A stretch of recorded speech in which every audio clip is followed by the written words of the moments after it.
में हम डिस्कस करेंगे introduction, what is cold war, cold war होता क्या है। तो बच्चों पब्लिक ओनरशिप का जो hello everyone, my name is Khushboo Chaudhary and welcome back to our channel. आज की वीडियो में हम करने वाले हैं क्लास 12th पॉलिटिकल साइंस का chapter 1 the cold war era. So आज की वीडियो में हम डिस्कस करेंगे इंट्रोडक्शन के बारे में, क्यूबन मिसाइल क्राइसिस क्या था जिसको कि हाईएस्ट पीक पॉइंट बोला जाता है कोल्ड वॉर का, व्हाट इज़ कोल्ड वॉर क्या है, emergence of two power blocks, arenas of Cold War, challenges to bipolarity, new international economic order, India and the Cold War and arms control treaty. So आज की video में हम इन सारे topic के बारे में डिस्कशन करने वाले हैं। कोल्ड वॉर होता क्या है? देखो, हमने आज तक सुना है, अच्छा जस्ट इमेजिन, आप लोगों ने रोड पे एक्सीडेंट्स तो देखे होंगे, है ना। जब दो गाड़ी आपस में टकरा जाती हैं तो वहाँ पे दो सिचुएशन बन सकती हैं। पहला कि दोनों गाड़ी में से एक एक इंसान निकला और उन्होंने आपस में लड़ना शुरू कर दिया, है ना, उनके आपस में अच्छी खासी लड़ाई हो गई। सेकेंड सिचुएशन क्या होती है कि दोनों गाड़ी में से लोग निकले बट उन्होंने लड़ाई नहीं करी, उन्होंने ऑल्टरकेशन या फिर क्वेरल किया, मतलब कि उनके बीच में थोड़ी बहसबाजी हुई, थोड़ी गाली गलौच हुई, वो होते ना अश्लीलता और अभद्रता, यानी कि प्रोफैनिटी और ऑब्सैनिटी जैसे वर्ड्स का यूज़ किया, बट उनकी आपस में लड़ाई नहीं हुई। तो अगर लड़ाई हो जाती, जैसे कि फर्स्ट सिचुएशन में था, आपस में उनकी बच जाती, वो होता हॉट वॉर, बट लड़ाई नहीं हुई। जो सिचुएशन थी वो यहाँ पे कौन सी वाली हुई है? सेकंड वाली, यानी कि बातचीत से या लड़ाई, मतलब छोटे मोटे सी क्वारल से मसला हल हो गया, तो ये था कोल्ड वॉर। तो हॉट वॉर जब लड़ाई हो जाए, कोल्ड वॉर जब लड़ाई होने की संभावना है बट लड़ाई ना हो। इसके लिए पहले हम थोड़ा सा बैकग्राउंड देखेंगे कि कोल्ड वॉर की स्टार्टिंग हुई कहाँ से थी। बैकग्राउंड देखते हैं हम सबको पता है फर्स्ट वर्ल्ड वॉर हुआ था 1914 टू 1918 में, सेकेंड वर्ल्ड वॉर हुआ था 1939 टू 1945 में। सेकेंड वर्ल्ड वॉर के बीच में हमें क्या देखने को मिला था कि the end of second world war was 1939 and 1945 में वर्ल्ड वॉर हुआ था। इसमें क्या था कि जो एलीट पावर्स थी, एलीट पावर्स यानी कि आपका यूएस, यूएसएसआर, ब्रिटेन और फ्रांस, इन्होंने हराया था, डिफीट करा था किन्हें? एक्सिस पावर्स को। एक्सिस पावर कौन थी हमारी? जापान, इटली और जर्मनी। और बच्चों देखो यहाँ पे हुआ क्या था कि यूएस, यूएसएसआर, ब्रिटेन और फ्रांस ने इटली और जर्मनी को हरा दिया था, डिफीट कर दिया था। जापान सरेंडर करने वाला था, ये जानते हुए भी कि जापान सरेंडर करने वाला है, अमेरिका ने क्या किया?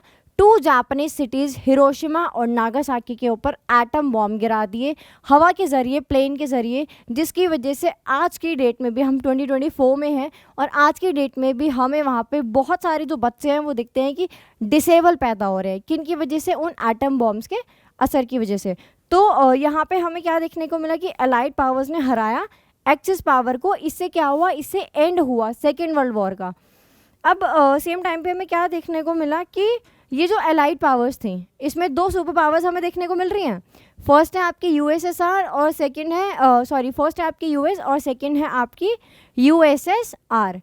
अब 2 इतनी बड़ी सुपर पावर्स एक साथ हैं तो अपने आप को बड़ा भी दिखाना पड़ेगा। तो यूएसए ने ये जानते हुए भी कि जो जापान है वो सरेंडर करने वाला है, वहाँ पे एटम बॉम्ब्स गिराए, किस लिए? अपने आप को बड़ा दिखाने के लिए, अपने आप को सुपर पावर दिखाने के लिए। अब इसको देख के यूएसएसआर भी पीछे नहीं रहने वाला था, तो वहाँ से हमें शुरुआत दिखती है कोल्ड वॉर की। हमें बैकग्राउंड समझ आया। सेकेंड वर्ल्ड वॉर का एंड हुआ कब? 1945 में, जिसमें अलाइड पावर्स ने हराया एक्सिस पावर को। यहाँ पे जो अमेरिका था उसने क्या करा? जापान के ऊपर हमला किया, 2 बॉम्ब गिरा के। उसके बाद से कोल्ड वॉर की शुरुआत हो जाती है। वापस आता है अपने फर्स्ट स्लाइड के ऊपर। What is cold war? Cold war होता क्या है? तो बच्चों देखो, कोल्ड वॉर ना एक कंपटीशन का माहौल होता है, एक टेंशन, बहुत ही सीरियस सिचुएशन होती है जहाँ पे हमें लगता है कि अब लड़ाई हो जाएगी, अब लड़ाई हो जाएगी, बट जो लड़ाई है वो होते होते रह जाती है। कोल्ड वॉर क्या होता है? The cold war refer to the competition, tension and the series of confrontation between the US and USSR and backed by their respective allies। respective allies क्या है? हमें एक वर्ड दिख रहा है respective allies, और US और USSR। कोल्ड वॉर काफ़ी टेंशन का माहौल था, एक सीरियस चल रही थी कन्फ्रंटेशन की। US और USSR बार बार एक दूसरे के सामने आ रहे थे, बट लड़ाई होते होते हर बार रह जाती थी। तो जो लोग यूएस के सपोर्ट में थे उन्होंने अलग अलायंस बनाया हुआ था, एक गुट बनाया हुआ था, है ना, वो हम आगे डिस्कस करेंगे। जो लोग यूएसएसआर के सपोर्ट में थे उन्होंने एक अलग गुट बनाया हुआ था। तो ये और इनके गुट आपस में लड़ने वाले होते थे, बट हमेशा लड़ाई रह जाती थी। यही क्या है, कोल्ड वॉर है। अब सेकेंड चीज़, कोल्ड वॉर, अच्छा ठीक है, कोल्ड वॉर हुआ किस लिए था? लाइक यूएसए ने जापानी सिटीज़ पे बम गिरा दिए, यूएसएसआर को खुद को भी बड़ा दिखाना था, तो कोल्ड वॉर स्टार्ट हो गया। बट बेसिकली बात ये नहीं थी। हुआ क्या था कि देखो, कोल्ड वॉर सिर्फ आपका पावर राइवलरीज का मैटर नहीं था कि कौन किसके पास कितनी ज़्यादा पावर है, साथ ही साथ मिलिट्री के बारे में भी इतना कुछ नहीं था कि किसकी मिलिट्री ज़्यादा स्ट्रांग है। यहाँ पे बैलेंस ऑफ पावर भी इतना मेन नहीं था। जो चीज़ यहाँ मेन थी वो थी आपकी आइडियोलॉजिकल वॉर। आइडियोलॉजी क्या होती है? आइडियोलॉजी होती है हमारी विचारधारा, जैसा कि हम सोचते हैं, जैसा कि हम सोसाइटी में चीज़ों को अज्यूम करते हैं, जिस वे में करते हैं वो हमारी आइडियोलॉजी होती है। सो कोल्ड वॉर एक आइडियोलॉजिकल वॉर था। अब ये आइडियोलॉजिकल वॉर कैसे था? देखो, यूएस सपोर्ट करता है लिबरल डेमोक्रेसी और कैपिटलिज्म को, है ना। कैपिटलिज्म क्या होता है? कैपिटलिज्म होता है पूंजीवाद। पूंजीवाद यानी कि प्राइवेट ओनरशिप। तो अमेरिका यानी कि यूएस की जो आइडियोलॉजी थी वो सपोर्ट करता था लिबरल डेमोक्रेसी और कैपिटलिज्म। कैपिटलिज्म यानी पूंजीवाद, जहाँ पे प्राइवेट ओनरशिप होती है। छोटा सा एग्जांपल लेते हैं, अगर आप दिल्ली से हैं तो आपको पता होगा कि दिल्ली के अंदर ना डीटीसी बस चलती है। तो वो जो डीटीसी बस है वो किसके हाथ में है? उसका कंट्रोल गवर्नमेंट यानी पब्लिक के हाथ में। तो वो किसके अंदर आएगी? वो आएगी पब्लिक ओनरशिप के अंदर। वही हमें कुछ प्राइवेट बसेस भी दिखती हैं, वो जो प्राइवेट बसेस हैं वो किसके हाथ में आएंगी? प्राइवेट ओनर्स के हाथ में। तो यहाँ पे जो यूएस है वो किसको सपोर्ट कर रहा है? यहाँ पे वो प्राइवेट ओनर्स को सपोर्ट कर रहा है। वही अगर हम बात करें यूएसएसआर की, तो यूएसएसआर की जो आइडियोलॉजी थी वो थी सोशलिज्म या फिर कम्युनिज्म। जो कि किसका सपोर्टर था? वो सपोर्टर था आपका पब्लिक ओनरशिप का, जो कि सपोर्ट करता था कि जो सारी चीज़ें हैं ना वो स्टेट के हाथ में, पब्लिक के हाथ में होना चाहिए। अच्छा, ये सोशलिज्म वर्ड कहाँ से आया? तो आप लोग कार्ल मार्क्स का नाम जानते होंगे, काफ़ी फेमस थिंकर है और सोशोलॉजी में उन्होंने अपना बहुत ज़्यादा कंट्रीब्यूशन दिया है। पॉलिटिक्स के अंदर भी हमें उनका बहुत ज़्यादा बड़ा कंट्रीब्यूशन देखने को मिलता है। सो कार्ल मार्क्स के नाम पे ही मार्क्सिज्म आइडियोलॉजी बनी, वहीं से हमें सोशलिज्म मिला है, जिसमें कार्ल मार्क्स का ये कहना है कि हमारी सोसाइटी में ना दो क्लासेस हैं, ठीक है। उसमें क्या होता है? एक होती है ओनर क्लास, यानी कि जो मीन्स ऑफ प्रोडक्शन के हेड होते हैं, और वो जो हेड होते हैं वो जो लेबर क्लास होती है उसको परेशान करते हैं। तो वो कहते हैं कि जो ओनर है वो लेबर को परेशान ना करे, इसके लिए हर जगह पे सोशलिज्म वाली आइडियोलॉजी को फॉलो किया जाना चाहिए। यानी कि सारी चीज़ें हाथ में रहेंगी सरकार के, और सरकार अपने हिसाब से जो डिस्ट्रीब्यूशन है वो चीज़ों का करती रहेगी, जिसकी वजह से किसी भी लेबर का एक्सप्लॉयटेशन नहीं होगा, ना ही किसी प्राइवेट ओनरशिप की मनमानी चलेगी, ठीक है। सो यहाँ से जो हमें कोल्ड वॉर है उसकी स्टार्टिंग देखने को मिलती है। यूएस ने बोला कि कैपिटलिज्म आइडियोलॉजी बेस्ट है, तो जो देश थे वो इसके सपोर्ट में आ गए। यूएसएसआर ने बोला कि सोशलिज्म की आइडियोलॉजी बेस्ट है, तो कुछ देश इसके साथ में आ गए। और जब दो ऑपोजिट चीज़ें साथ में आती हैं तो लड़ाई तो हो जाती है। वो तो अगर आप लोग घर पे भी बैठे हो, आपके और आपके जो सिस्टर या फिर सिबलिंग्स हैं, ब्रदर है, कोई भी है, उनके साथ अगर आपकी आइडियोलॉजी मैच नहीं करती है, आप लोगों के बीच में कॉन्फ्लिक्ट होता होगा। वही कॉन्फ्लिक्ट हमें यहाँ बड़े लेवल, बड़े स्केल पे दिख रहा था, ठीक है बच्चों। नेक्स्ट हम चीज़ देखते हैं कि कोल्ड वॉर कब से कब तक चला था? 1945 से 1991 तक। किसके बीच में?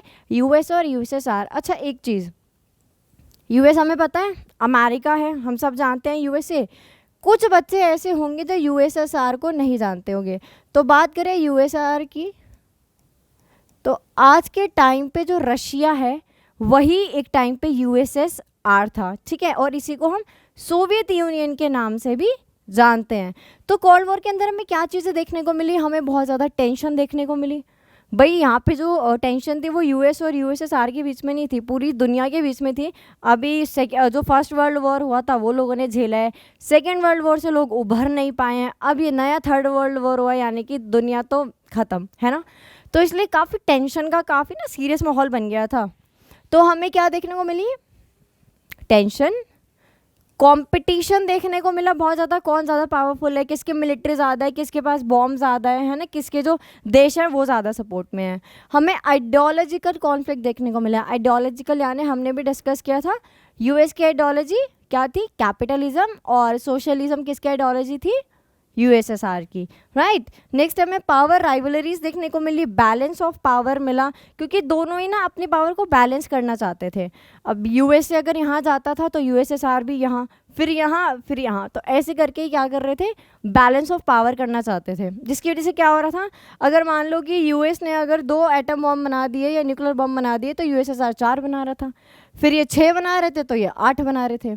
और कन्फ्रंटेशन यानी बार बार मुठभेड़ होती थी, बट फाइनल लड़ाई नहीं हुई, वरना ये हॉट वॉर बन जाता, ठीक है। नेक्स्ट है मिलिट्री अलायंस हमें देखने को मिला, क्या मिला वो हम आगे डिस्कस करेंगे, मिलिट्री अलायंस क्या है, राइट। तो बैकग्राउंड हम कर चुके हैं हमें, अच्छा ठीक है, थोड़ा सम अप करते हैं। अभी तक हमने क्या डिस्कस किया कि फर्स्ट वर्ल्ड वॉर हुआ 1914 टू 1918, सेकेंड वर्ल्ड वॉर हुआ 1939 से लेके 1945 तक। सेकेंड वर्ल्ड वॉर के एंड में क्या हुआ, जो एलाइड पावर्स थी यूएस, यूएसएसआर, ब्रिटेन, फ्रांस, इन्होंने हरा दिया किसको, axis power, Japan, Italy, Germany. Japan surrender करने वाला था, सबको पता था, बट यूएसए ने अपने आप को बड़ा दिखाने के लिए, अपनी पावर दिखाने के लिए क्या करा, देखो हम देखते हैं क्या किया उसने। यूनाइटेड स्टेट्स ने 2 एटम बॉम्ब गिरा दिए बच्चों, कहाँ गिराए, हिरोशिमा और नागासाकी, 2 जापानीज सिटी के ऊपर। ये 2 जापान की सिटीज़ है, हिरोशिमा और नागासाकी। यहाँ पे अमेरिका ने बॉम्ब गिराया, जिसकी वजह से आज की डेट में भी जो बच्चे हैं वहाँ पे डिसेबल पैदा होते हैं या फिर बॉर्न विद स्पेशल नीड्स पैदा होते हैं, किसकी वजह से, उन एटम बॉम्ब्स की वजह से, जिसका असर हमें आज भी वहाँ देखने को मिलता है। इसकी वजह से क्या हुआ, बहुत ज़्यादा loss of human life. Obvious ही बात है यार, देखो आप देखते हो रोड पे भी अगर लड़ाई होती है ना, कोई गाड़ी आपस में, ऑटो कोई टकरा जाए, कितनी भयंकर लड़ाई हो जाती है। यहाँ तो फिर भी 2 इतने बड़े बड़े देश थे, राइट। बहुत सारा लॉस ऑफ ह्यूमन लाइफ हुआ, सिविलियन प्रॉपर्टी का बहुत ज़्यादा नुकसान हुआ, है ना, सिविलियन प्रॉपर्टी का बहुत ज़्यादा नुकसान हुआ। तो ये हमने क्या देखा, कोल्ड वॉर क्या होता है, a series of tension, confrontation, किसके बीच में, यूएस, यूएसएसआर और जो भी उनके वो अलाइज थे। सेकेंड वर्ल्ड वॉर का एंड हमने देख लिया, जिसकी वजह से कोल्ड वॉर हमें देखने को मिला। अब देखेंगे क्यूबन मिसाइल क्राइसिस, ये बच्चों सबसे इम्पॉर्टेंट है, और ये सबसे इम्पॉर्टेंट इसलिए है क्योंकि ये हाईएस्ट पीक पॉइंट था जब लग रहा था कि अब ये जो कोल्ड वॉर है ये हॉट वॉर में ट्रांसफॉर्म हो जाएगा। इसमें क्या हुआ था, अप्रैल 1961 में जो यूएसएसआर यानी कि आज के टाइम का रशिया, ठीक है, उनके जो लीडर थे वो काफ़ी वरिड थे। वरिड किसके लिए थे, उनको लग रहा था क्यूबा, बच्चों क्यूबा क्या है, क्यूबा एक आइलैंड है, ठीक है, क्यूबा एक आइलैंड है जो कि किसका दोस्त है, यूएसएसआर का दोस्त है। सो क्यूबा आइलैंड है जो यूएसएसआर का दोस्त है, लेकिन जो उसकी लोकेशन है, जोग्राफिकल लोकेशन, वो अमेरिका के पास पड़ता है। अब यूएसएसआर को यहाँ पे ये डर था कि जो अमेरिका है वो क्यूबा को अपने कब्जे में ना ले ले, यहाँ पे भी अपनी जो कम्युनिस्ट आइडियोलॉजी है वो यहाँ पे वो ना ले आए। सो इन अप्रैल 1961 जो यूएसएसआर के लीडर थे वो काफ़ी वरिड थे कि जो यूएस है, जो अमेरिका है, वो क्यूबा के ऊपर कब्जा ना कर ले। तो इन्होंने क्या करा, यूएसएसआर के लीडर ने, जो कि थे निकिता क्रुश्चेव, इन्होंने यहाँ पे अपनी मिसाइल्स भेजनी शुरू कर दी। इन्होंने सोचा कि क्यूबा को मैं अपना मिलिट्री बेस बना लूँगा, जिसकी वजह से अगर ये क्यूबा के पास आएगा तो हम इस पर हमला कर देंगे, ठीक है। इसको अभी हम बहुत इजी से एग्जांपल से समझेंगे, अभी थोड़ा कॉम्प्लिकेटेड लग रहा है, सो हम एग्जांपल की तरफ बढ़ते हैं। पहले देखते हैं कि क्यूबा क्या था, ठीक है, कि यूएसएसआर ने इतना बड़ा स्टेप क्यूबा के लिए क्यों लिया। बच्चों देखो, Cuba was an ally of USSR. Cuba क्या था, क्यूबा यूएसएसआर का दोस्त था, जो कि डिप्लोमेटिक और फाइनेंशियल एड लेता था, किससे, यूएसएसआर से। क्यूबा कौन था, अलाई यानी कि दोस्त था यूएसएसआर का, और जो भी डिप्लोमेटिक, फाइनेंशियल या इकोनॉमिक एड लेनी होती थी क्यूबा किससे लेता था, यूएसएसआर से। आप इसको ना काइंड ऑफ मुखबर ले सकते हो, मुखबरी लोग करते हैं ना, थोड़ा शायद इसको वो ले सकते हो, ठीक है। तो 1962 के अंदर जो यूएसएसआर है उसके जो प्रेसिडेंट थे कौन थे, निकिता क्रुश्चेव। 1962 में यूएसएसआर के प्रेसिडेंट निकिता क्रुश्चेव ने क्या किया, न्यूक्लियर मिसाइल्स क्यूबा के अंदर प्लेस कर दी, किसके लिए, ताकि वो कन्वर्ट कर सके क्यूबा को into a Russian military base, ताकि वो अपना रशियन मिलिट्री बेस किसको बना ले, क्यूबा को। अब थोड़ा सा एक एग्जांपल लेते हैं और इजी बनाते हैं।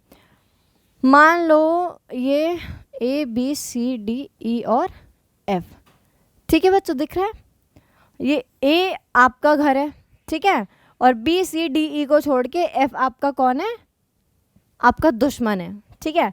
सो आपको अपने दुश्मन के ऊपर हमला करना है। अब आप यहाँ से बॉम्ब फेंकोगे या कुछ भी करोगे तो चांसेस है कि मिसप्लेस हो जाए या ना जाए या फिर निशाना चूक जाए। तो आप क्या करोगे, आप इन तीनों को छोड़ के जाओगे ई के पास और आप ई से दोस्ती कर लोगे। ई से दोस्ती करने में आपका क्या फ़ायदा है, बोलते हैं ना क्या बोलते हैं, दुश्मन का दुश्मन हमारा दोस्त होता है, राइट। तो ए आप हो, एफ आपका दुश्मन है, आप गए, आपने ई से दोस्ती करी और ई को आपने अपना मिलिट्री बेस बनवा लिया, जितने भी हथियार, बंदूक और बम, गोला बारूद, जो भी सब आपको रखवाना था आपने सारी चीज़ें ई में रखवा दी। अब सुबह होते ही आप एफ़ के ऊपर हमला करोगे और एफ़ को तबाह कर दोगे, राइट। तो ये ज़्यादा आसान था या फिर ए से सीधा एफ़ पे हमला करना ज़्यादा आसान था, ये आप मुझे ज़रूर बताइएगा, ठीक है बच्चों। अब वही चीज़ यहाँ हुई, अब वही चीज़ यहाँ पे कैसे हुई, यूएसएसआर ने क्यूबा को अपना मिलिट्री बेस बना लिया कि अगर ये भाई साहब यहाँ आए तो यूएसएसआर क्या करेगा, इसके ऊपर हमला कर देगा। लेकिन इतना भी आसान नहीं था, रुको। 3 हफ्ते बाद ये जो भाई साहब है अमेरिका, इनको पता चल गया कि अच्छा क्यूबा में कुछ खिचड़ी पक रही है, क्यूबा को रशियन मिलिट्री बेस बनाया जा रहा है हमारे ऊपर हमला करने के लिए। तो अमेरिका के जो उस टाइम प्रेसिडेंट थे जॉन एफ कैनेडी, उन्होंने क्या किया, जो उनकी शिप्स थी अमेरिकन वॉरशिप्स, उनको भेजा क्यूबा आइलैंड के पास और बोला कि जितनी भी ये रशिया की यूएसएसआर की शिप्स आ रही है, सोवियत शिप्स आ रही हैं, उन सबको वापस भेजो, वार्निंग दो कि अगर तुम आए तो हम भी हमला करेंगे और फिर उससे क्या होगा, थर्ड वर्ल्ड वॉर हो सकता है, राइट। तो इसलिए अमेरिका ने क्या किया, अपनी वॉरशिप्स को भेजा और वापस कर दिया किसको, ये यूएसएसआर की जो वॉरशिप्स जा रही थी उनको। तो समझ आया हमें क्यूबन मिसाइल क्राइसिस क्या था, ठीक है। ये लिखा कि 3 वीक्स लेटर, जब 3 हफ्ते बाद पता चला अमेरिका को, अमेरिकन्स अवेयर हुए कि ऐसा कुछ खिचड़ी भी पक रही है, तो जॉन एफ कैनेडी जो कि क्या है, अमेरिकन प्रेसिडेंट है, उन्होंने अमेरिकन वॉरशिप्स को बोला कि भाई जाओ और सोवियत शिप्स को बोलो कि अगर तुम क्यूबा के आसपास भी भटके तो फिर हमारी लड़ाई हो जाएगी, राइट। तो हम थोड़ा सा डिस्कस कर लें। तो हमने पढ़ा Cuban missile crisis. Cuban missile crisis के अंदर हमने क्या देखा कि जो अमेरिका है वो क्यूबा के ऊपर कब्जा ना कर ले, तो यूएसएसआर जो कि क्यूबा का दोस्त है, जो कि उसको सारी डिप्लोमेटिक, फाइनेंशियल, इकोनॉमिक एड देता है, यूएसएसआर ने सोचा कि मैं क्यूबा को अपना रशियन मिलिट्री बेस बना लेता हूँ और वहाँ से अमेरिका के ऊपर हमला करूँगा। बट अमेरिका जब 3 हफ्ते बाद इस चीज़ से अवेयर हुआ कि क्यूबा में ऐसा कुछ भी प्लान हो रहा है, तो उसने अमेरिकन वॉरशिप्स को भेजा और जितनी भी सोवियत शिप्स थी उन सबको वापस करा दिया, वरना क्या हो सकता था, यहाँ लड़ाई हो सकती थी। और इसको ना बच्चों हाईएस्ट पीक पॉइंट बोला जाता है, क्योंकि यहाँ पे ऑलरेडी मतलब पूरा माहौल था कि लड़ाई हो जाएगी। The clash between the USA and USSR came to be known as, और ये जो क्लैश था ना, उधर से अमेरिका की वॉरशिप्स आ रही है, इधर से यूएसएसआर की वॉरशिप्स आ रही हैं, यही आपका बना क्यूबन मिसाइल क्राइसिस। और इसने क्या करा, इसने होल्ड वर्ल्ड को नर्वस कर दिया। सब टेंशन में आ गए थे कि अगर थर्ड वर्ल्ड वॉर हो गया तो सिर्फ अमेरिका और रशिया तो रह नहीं रहे, यूएसएसआर तो रह नहीं रहे, बाकी भी दुनिया में देश है सब तबाह हो जाएंगे इनकी आपस की लड़ाई में, राइट। नेक्स्ट हम देखते हैं लॉजिक ऑफ डिटरेंस, ये भी बहुत इंपॉर्टेंट है। सो लॉजिक ऑफ डिटरेंस होता क्या है, जब आप जानते हो कि सामने वाला अगर हमला करेगा तो आप भी इतने कैपेबल हो, इतनी कैपेसिटी रखते हो कि आप उसको तबाह कर दो, और सामने वाला भी ये जानता है कि आप भी ये जानते हो कि सामने वाला अगर हमला करेगा तो मैं उसको तबाह कर दूंगा, वो हमला करेगा तो वो मुझे तबाह कर देगा। यानी यहाँ पे ए और बी दोनों ही इतने पावरफुल हैं कि ये दोनों एक दूसरे को तबाह करने की क्षमता रखते हैं। तो इसलिए क्या करेंगे, अवॉइड करेंगे, नेग्लेक्ट करेंगे कि नहीं नहीं छोड़ो छोड़ो, क्योंकि कहीं ना कहीं नुकसान तो हमारा भी होगा। तो ये इसी डर से कि इनके ऊपर हमला ना हो जाए, लड़ाई करना छोड़ देते हैं। यही होता है logic of deterrence. Logic of deterrence का मतलब क्या होता है, the cold war in spite of being an intense form of rivalry between great powers remain a cold not a hot और शूटिंग वॉर। ये जो कोल्ड वॉर था ये सिर्फ कोल्ड वॉर बन के क्यों रह गया, ये हॉट वॉर या शूटिंग वॉर क्यों मतलब जो बम गोला बारूद थे उनसे हमला क्यों नहीं हुआ, कोल्ड वॉर क्यों बन के रह गया, क्योंकि it was due to the logic of deterrence. इसका कारण था लॉजिक ऑफ डिटरेंस, क्योंकि दोनों ही जानते थे कि एक ने हमला करा तो दूसरा भी इतनी क्षमता रखता है कि उसको हरा दे, right. The logic of deterrence means when both sides have the capacity to respond against an attack and to cause so much destruction that neither can afford to initiate war. दोनों जानते हैं कि भाई एक ने हमला किया तो दूसरा भी कम नहीं है, तो चलो छोड़ो, हम लड़ाई नहीं कर रहे. ये क्या था? Logic of deterrence. The two superpower and their allies were expected to behave as rational and responsible actors. भाई अब सुपर पावर्स हैं और जो लोग उनके साथ जुड़े हैं उनसे एटलीस्ट हम इतना एक्सपेक्ट कर सकते हैं कि वो थोड़ा ना रिस्पॉन्सिबल बिहेवियर अपना रखेंगे. ये नहीं है ना छोटी सी बात हुई कि हाँ चलो बम उठाओ और चलो फेंकते हैं, ऐसे नहीं होता ना. ठीक है. नेक्स्ट है the emergence of two power blocs. Emergence of two power blocs. Two यहाँ पे कौन है पता है ना हमें? टू कौन है? यूएस और यूएसएसआर. अब ये दोनों उठ के कैसे आए? ठीक है. अच्छा कहीं ना कहीं लगता है ना आज के टाइम में कि अमेरिका इतना बड़ा क्यों है, उसकी इकोनॉमी, उसकी पॉलिटी, हर चीज़ उसकी इतनी बड़ी क्यों है? तो कहीं ना कहीं वो इसी का नतीजा है क्योंकि स्टार्टिंग से ही कुछ ऐसा चलता आ रहा है. ठीक है. सो देखते हैं the emergence of two power blocs. The two super powers. कौन कौन थी super powers? US and USSR, right, wanted to expand their spheres of influence and different parts of the world. Hence, they decided to take help of smaller countries. The smaller states got the promise of protection. ठीक है. देखो the emergence of two power blocks के अंदर क्या था, जो USSR था और US था, वो दोनों ही ना पूरे वर्ल्ड पे राज करना चाहते थे, अपनी पावर को बहुत ज़्यादा बढ़ाना चाहते थे. तो उन्होंने क्या करा, ये कोल्ड वॉर के अंदर पार्टिसिपेट कर अपने पावर को बढ़ाने के लिए छोटे छोटे स्टेट्स को अपने साथ मिला लिया, छोटी छोटी कंट्रीज़ को अपने साथ मिला लिया. अब सोचने वाली बात है कि इन दोनों की लड़ाई में छोटी कंट्रीज़ इनके साथ क्यों आई? क्योंकि ऐसा इसलिए हुआ, ये जो स्मॉलर स्टेट्स हैं, फ्री में कोई किसी का काम नहीं करता. ठीक है. फ्री में मतलब कोई किसी का काम नहीं करता. हुआ क्या था कि ये जो स्मॉलर स्टेट्स हैं इनको क्या मिला था? Promise of protection. यानी कि यूएस और यूएसएसआर ने कहा था जो भी कंट्रीज इनके साथ जुड़ी थी कि जो भी तुम्हारे ये आसपास के लोकल राइवलरीज है ना, इनसे मत डरो, अगर ये कुछ करेंगे तो हम हैं, तुम्हें बस हमारा साथ देना है, जो भी हम सामान वामान मांगेंगे, रॉ मटेरियल वगैरह वगैरह, वो सारी चीज़ें तुम्हें हमें देनी है. तो स्मॉल स्टेट्स ने क्यों साथ दिया? इनको मिला था प्रॉमिस ऑफ प्रोटेक्शन कि इनको प्रोटेक्ट किया जाएगा. वेपन्स कि अगर तुम्हारे जो ये छोटू मोटू जो लोकल राइवलरीज है इनके खिलाफ कुछ हथियार वत्यार चाहिए तो हम हैं, हम देंगे, हमारे पास बहुत है. इकोनॉमिक एड कौन देगा? यूएस और यूएसएसआर देंगे. किसको? स्मॉलर स्टेट्स को, right, against the local rivals, mostly regional labours. अच्छा जो लोकल राइवल्स होते हैं वो मोस्टली रीजनल लेबर्स ही होते हैं. हमारा कौन है पता है ना? कमेंट कर देना. ठीक है. अब देखते हैं, अच्छे से समझते हैं कि यूएस और यूएसएसआर का मैटर क्या था. Right. So the first time division took place in Europe के अंदर पहली बार डिवीजन देखने को मिला था. तो स्टार्ट करते हैं हम यूएस से. ठीक है. यूएस ने क्या करा? यूएस जुड़ा 12 कंट्रीज़ के साथ और 12 कंट्रीज़ के साथ यूएस ने मिलकर बनाया वेस्टर्न अलायंस. क्योंकि वो वेस्ट में था तो यूएस 12 कंट्रीज़ के साथ जुड़ के इसने बनाया वेस्टर्न अलायंस. उसके बाद सेम अगर देखिए यूएसएसआर ने बाकी जो ईस्टर्न यूरोप की कंट्रीज़ थी उनके साथ मिलकर बनाया ईस्टर्न अलायंस. यूएस ने वेस्टर्न अलायंस और यूएसएसआर ने ईस्टर्न अलायंस. उसके बाद ये जो वेस्टर्न अलायंस था इसने एक ऑर्गेनाइजेशन बनाई, नाटो. नाटो का मतलब होता है नॉर्थ एटलांटिक ट्रीटी ऑर्गेनाइजेशन, जो कि बनी थी आपकी 1949 में. नाटो का मतलब ये था कि ये जो 12 देश है, ठीक है, इन 12 देशों में से किसी भी एक देश के ऊपर हमला हुआ तो उसका जवाब ये 12 के 12 देश मिलके देंगे. अब इसको काउंटर करने के लिए यूएसएसआर चीज़ें कर रहा था. पहले कौन कर रहा था? यूएस. और कह सकते हो कॉपी कौन कर रहा था? USSR, right. तो यूएसएसआर उसने क्या बनाया? यूएस ने 12 कंट्रीज़ के साथ मिलके वेस्टर्न अलायंस. इसने जो बाकी रेस्ट ऑफ द कंट्रीज़ थे उनके साथ मिलके बनाया ईस्टर्न अलायंस. उसने बनाया नाटो 1949 में, इसने बनाया वार्सो पैक्ट 1955 में. नाटो का मोटिव क्या था कि अगर इन 12 देशों में से किसी भी एक देश के ऊपर हमला होता है तो वो 12 के 12 देश के ऊपर कंसिडर्ड किया जाएगा और उसका जो जवाब है वो 12 के 12 देश मिलके देंगे. वार्सो पैक्ट का ये काम था कि भाई जो तुम कर रहे हो वो भी हम करेंगे.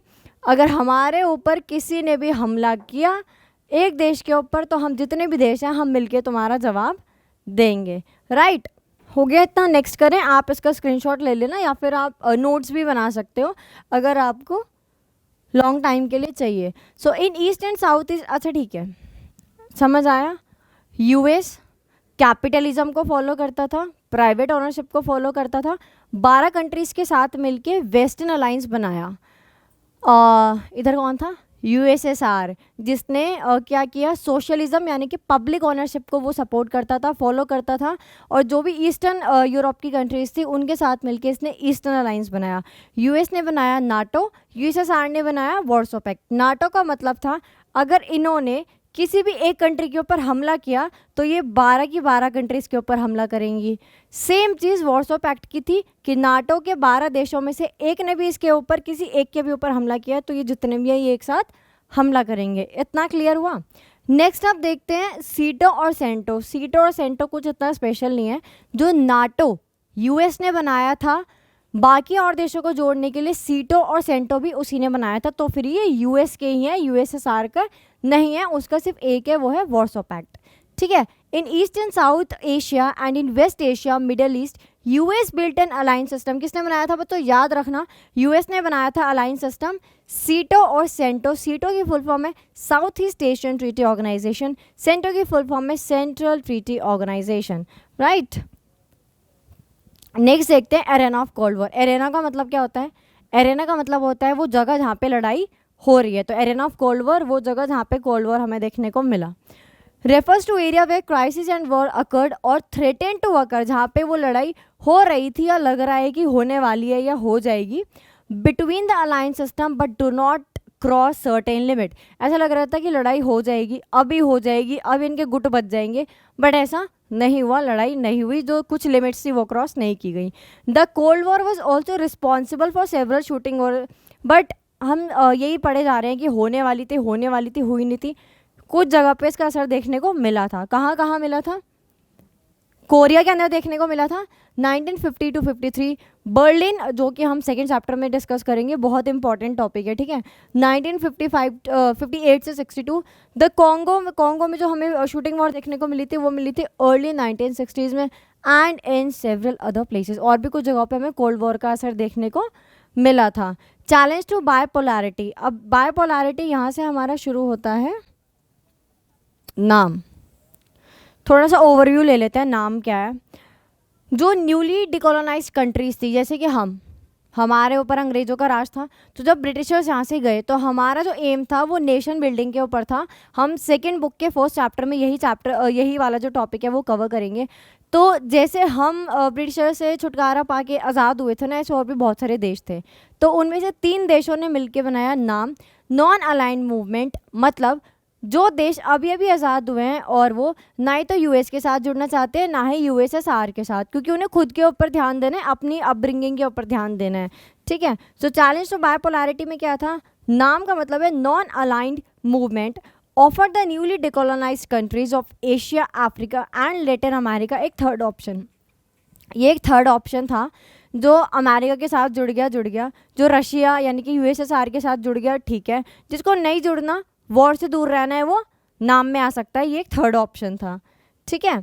नेक्स्ट देखते हैं। अच्छा ठीक है, मतलब क्या था नाम का, not to join any of the alliance, कि हम किसी भी अलायंस को, अलायंस यानी गुट, किसी भी अलायंस के साथ वेस्टर्न या ईस्टर्न नहीं जुड़ना चाहते, हमें अपने ऊपर ध्यान देना है, हम वॉर में नहीं आना चाहते। सो नाम वॉज फाउंडेड बाय 3 लीडर्स। ये बहुत इंपॉर्टेंट है, आपको पता है नाम के ऊपर ना हर साल क्वेश्चन आता है, बोर्ड्स में भी आता है और सीयूटी में भी आ रहा है। सो ये नाम अच्छे से याद कर लेना।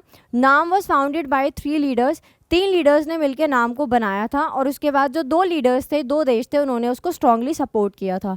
यूगोस्लाविया के जोसेफ ब्रोज टीटो, इंडिया के जवाहरलाल नेहरू, इजिप्ट के थे गमल अब्दुल नासिर, और इंडोनेशिया और घना सुकार्णा और क्वेम नक्रुमा, इन्होंने स्ट्रांगली सपोर्ट किया था। बनाया किसने था, 3 देशों ने। किसने, टीटो, नेहरू और नासिर, यानी यूगोस्लाविया, इंडिया, इजिप्ट, ये 3 आपके फाउंडर्स थे, और बाकी 2 ने और ज्वाइन कर लिया। वो कौन थे, इंडोनेशिया और घना के सुकार्णा और क्वेम नक्रुमा।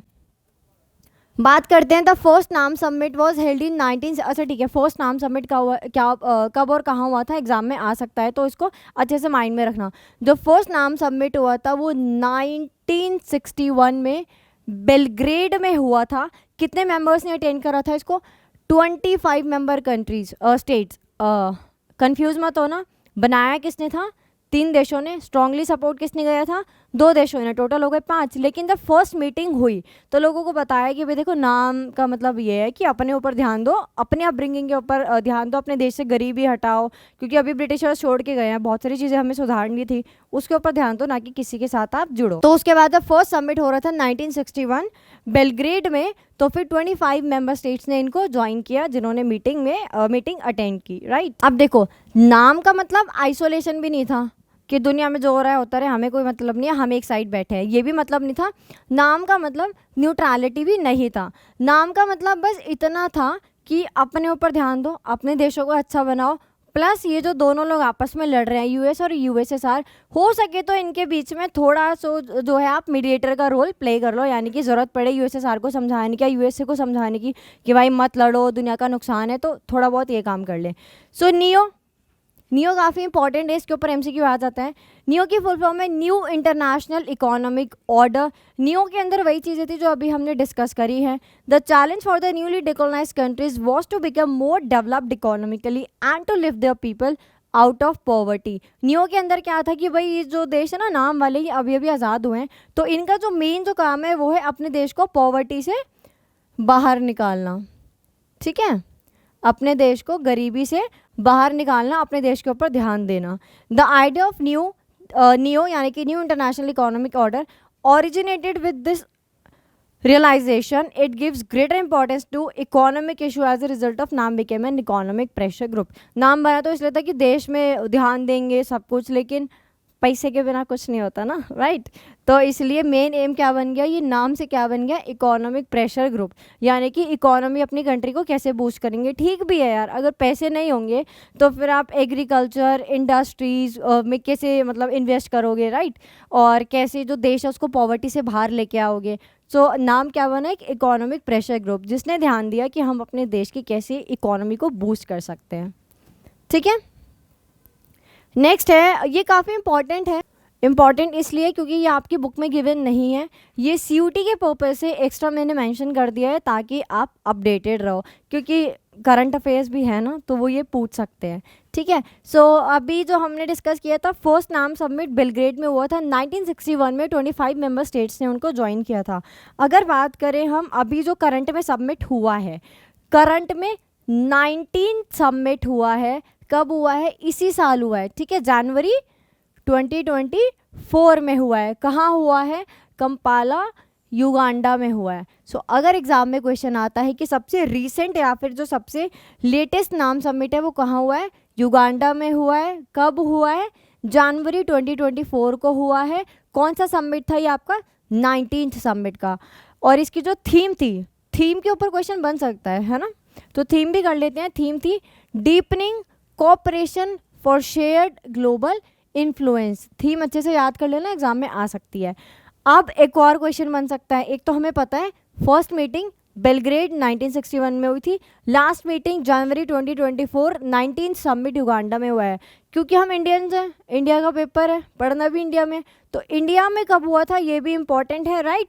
तो इंडिया के अंदर 7th सबमिट हुआ था, बहुत इंपॉर्टेंट है, 7th सबमिट हुआ था इंडिया के अंदर। कब हुआ था बच्चों, न्यू दिल्ली में हुआ था 7 to 12 मार्च 1983। इसको आप याद कर लेना।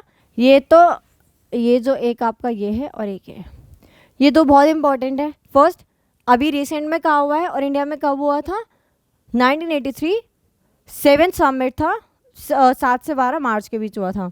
नेक्स्ट है India and the cold war. India और कोल्ड वॉर का क्या रिश्ता था, अब तक हमने नाम पढ़ा है, नाम के अंदर जवाहरलाल नेहरू थे जिन्होंने नाम को फाउंड किया था, और हमारी पॉलिसी थी कि हम अपने देश के ऊपर ध्यान देंगे और ज़रूरत पड़ने पे मीडिएटर का रोल भी प्ले करेंगे। सो इंडिया फॉलोड अ 2-वे policy regarding the cold war. Cold war को लेके हमारी 2-वे पॉलिसी थी। It did not join any of alliance and raise voice against the newly decolonised, it did not okay so decolonise country becoming part of this alliance. इसका मतलब ये कि India किसी भी अलायंस को ज्वाइन नहीं करेगा, और जो न्यूली डिकोलोनाइज कंट्रीज़ हैं, जो देश अभी अभी आज़ाद हुए हैं, हम उनके लिए आवाज़ उठाएंगे ताकि वो भी अपने देश के ऊपर ध्यान दें, ना कि यूएस और यूएसएसआर की बातों में आके युद्ध के मैदान में कूद जाएं। The non alignment gave India the power to take international decision. Plus क्योंकि अब हम नाम के फाउंडर थे, पावर हमारे पास आ गई थी, तो अब हम इंटरनेशनल लेवल पे डिसीजंस ले सकते थे और काफ़ी देश हमसे बहुत ज़्यादा इन्फ्लुएंस भी हुए थे, ठीक है। So the non alignment gave India the power to take international decisions and to balance one super power against the other, correct. Next देखते हैं, India's policy of non alignment was criticised on a number of counts. हमारी policy को criticise भी किया गया है। कैसे किया गया है? देखो, कुछ देशों का ये मानना था, फर्स्ट चीज़ ये थी कि इंडिया की जो पॉलिसी है वो काफ़ी अनप्रिंसिपल है, यानी कि इंडिया बोल रहा है कि हम नाम बनाएंगे, सबके लिए आवाज़ उठाएंगे, बट इंडिया सिर्फ अपने लिए काम कर रहे हैं।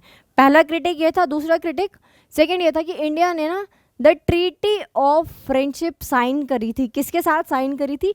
USSR के साथ साइन करी थी। कब करी थी? अगस्त 1971 में। और कितने टाइम के लिए? 20 साल के लिए। तो ये वो होता है ना कि लोगों को बातें बनाने का एक मौका देना, तो काइंड ऑफ ऐसे आप ले सकते हो। फर्स्ट तो चलो ठीक है, मान सकते हैं कि इंडिया की काफ़ी अनप्रिंसिपल पॉलिसी थी। लोग ऐसा कह रहे थे इंडिया सिर्फ अपने बारे में बात करता है अपने फ़ायदे के लिए, बट ऐसा था नहीं, ठीक है। नेक्स्ट है कि इंडिया ने साइन करी USSR के साथ 20 साल के लिए अगस्त 1971 में एक treaty, the treaty of friendship. इसलिए आपने आज के टाइम पे देखा होगा इंडिया और रशिया के जो रिलेशन है वो काफ़ी अच्छे हैं, चाहे वो हम वेपन्स के उसमें देखें, चाहे इकोनॉमिक, चाहे मिलिट्री, कैसे भी। नेक्स्ट और लास्ट टॉपिक हम देखते हैं, आर्म्स कंट्रोल ट्रीटी। नाम से ही पता चल रहा है, ट्रीटी यानी कि एक समझौता हुआ था। समझौता किसके लिए हुआ था? आर्म्स के कंट्रोल के लिए, जो हथियार बन रहे हैं उनके कंट्रोल को लेके एक समझौता हुआ था। लिमिटेड, ये कुछ समझौते हुए थे, ये आप इतने इंपॉर्टेंट नहीं है, बट इनके नाम पता होने चाहिए, ठीक है। सो फर्स्ट हुआ था LTBT, limited test ban treaty. नाम से पता चल रहा है कि जो भी अब टेस्ट होने थे एटम बॉम्ब, न्यूक्लियर बॉम्ब के, उन सबको अब क्या कर दिया जाएगा? लिमिट कर दिया जाएगा, यानी कि बैन कर दिया गया। कोई भी न्यूक्लियर वेपन की टेस्टिंग अब एटमॉस्फेयर में, आउटर स्पेस में या फिर अंडर वाटर में नहीं होगी। कोई भी देश न्यूक्लियर वेपन की टेस्टिंग नहीं करेगा। ये किसके अंदर हमने देखा था? LTBT, limited test ban treaty के अंदर। नेक्स्ट हमें देखने को मिलता है न्यूक्लियर नॉन प्रोलिफरेशन ट्रीटी, यानी कि NPT। NPT के अंदर हमें क्या देखने को मिला था? Allows only the nuclear weapon state to have nuclear weapon and stop other from acquiring them. जिन देशों के पास न्यूक्लियर वेपन है, ठीक है, संभाल के रख लो, दूसरे देश न्यूक्लियर वेपन अब नहीं बनाएंगे। फर्स्ट क्या देगा हमने LTBT में कि जो भी एटमॉस्फेयर या अंडर वाटर या फिर आउटर स्पेस में टेस्टिंग होती है, अब वो टेस्टिंग नहीं होगी। दूसरा, जिसके पास न्यूक्लियर वेपन है अपना संभाल के बक्से वक्से में रख लो, है ना, संदूक में रख लो। आगे जो टेस्टिंग है वो नहीं होगी, कोई भी देश टेस्टिंग नहीं करेगा। समझ गए तुम लोग? गुड। नेक्स्ट है SALT I हुआ था, स्ट्रैटेजिक आर्म्स लिमिटेशन टॉक्स। फिर इसके ऊपर SALT II हुआ था, START I हुआ था, START II हुआ था। तो ये सारी आर्म्स कंट्रोल ट्रीटीज थी, एक बार अच्छे से पढ़ लेना। सो दैट्स ऑल गाइज, आज की वीडियो यही डन होती है, फुल होती है, ठीक है, कंप्लीट होती है। अगर आपको ये वीडियो अच्छी लगी है तो हमारे चैनल को लाइक, शेयर, कमेंट करना बिल्कुल मत भूलना।